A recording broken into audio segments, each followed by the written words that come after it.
tourists. We are just pilgrims in this world. We are not bound on earth. We are bound to heaven. All of us will go to heaven eventually. So we are not supposed to actually base our life in the earth, in the worldly things. We have to base it in God's truths. We have to base it in God's truth, and we have to always read the Bible. Like now we have so many things going on in our lives, like in our society, like gay marriages and everything like that, like abortion. So sometimes we just conform to what the world tells us to do, but we always have to base it from God's truths. And we have to let your mind be preoccupied with the things of God. As I've said earlier, we're always focused on how are we going to gain material things, how are we going to be rich materially. But have you ever think of how are you going to be holy? How can you act like right when you're with another person? We are all called to be saints. We are all called to be saints. I think you've also learned that from other talks, from the previous talks, that all of us can be saints. So we have to start now. We have to start now. And sometimes even at work, we are always actually geared on pleasing our boss. If in our family, we are actually pleasing our parents. How can we please them? With our friends, we always please them. Our girlfriend, our boyfriend, our husband and wives. But have you ever think of like, how can I please God? How can I please God? We also have to protect and preserve our mind from unholy influences. I know you know this one already. We are so exposed to media, to social media, to like Facebook. Who doesn't have Facebook here? Oh wow!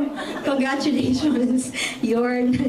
But yeah, most of us have Facebook, Instagram, Twitter, and everything, right? So when we wake up each morning, sometimes we don't even pray first. I have notification. I have to go to Facebook first, right? Like that, right?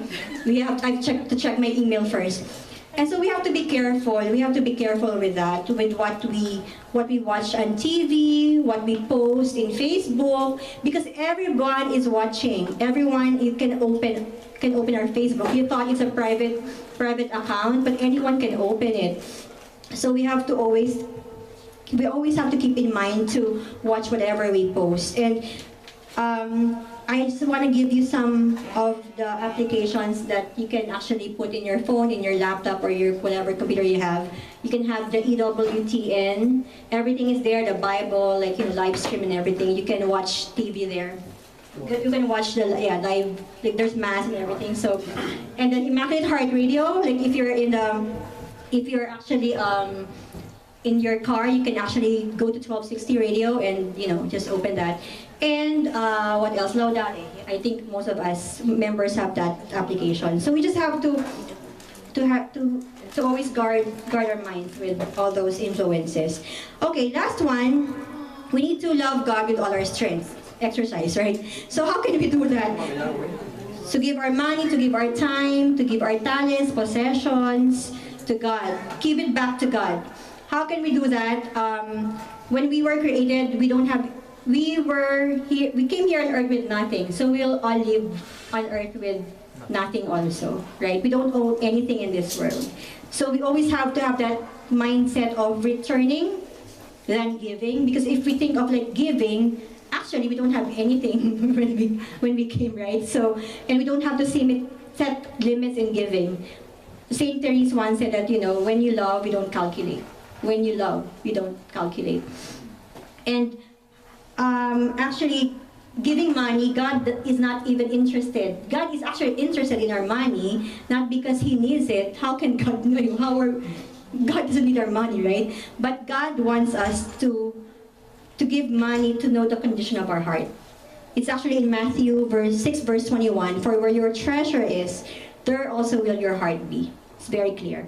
And how can we do that? What are the ways to do that? Tithing. Give 10% of your income to whatever institution, church, or organization that nourishes you. So just think about it. Which church nourishes you, right? So second is almsgiving. So Jesus once said that whatever you give to the least of my brethren, you give it to me. Remember, we are Church of the Poor. We are Church of the Poor. So alms giving is giving everything to the poor, or whatever we can to the poor. Next is giving our time. I know we're always saying we're busy, we don't have time for God. I'm working 8 hours, 12 hours a day, but as I said earlier, from rising to sunset, we have to praise our God and do something for Him and for other people. If we have time to sleep, 8 hours of sleep, or sometimes we don't have enough time. If we have time to watch TV or browse our internet, if we have time to work and play with our coworkers or with our whatever we wanted to do aside from work, we should have time for God also. And how can we do that? We can read the Bible, as are just examples of that, and we can go to church with our family, with our friends, with our whoever we see in the street. We can actually give our talents to Him also. Give our time and talents. Like for some of us here, we are part of the choir, so we go every Sunday and sing. And you should be happy when you give your time to God and your talent. And then some of us will, during disasters, doing some relief operations. And some of us here regularly goes to Missionaries of Charity to feed the hungry, feed the homeless in San Francisco. So before I end this talk, I have to call on a share. Where is she? She's been a member of Singles for Christ even in the Philippines. She was a year there in the Philippines. So I'm not gonna say anything. I'm not gonna spoil her sharing. Let me call on our sister, Neri Miranda.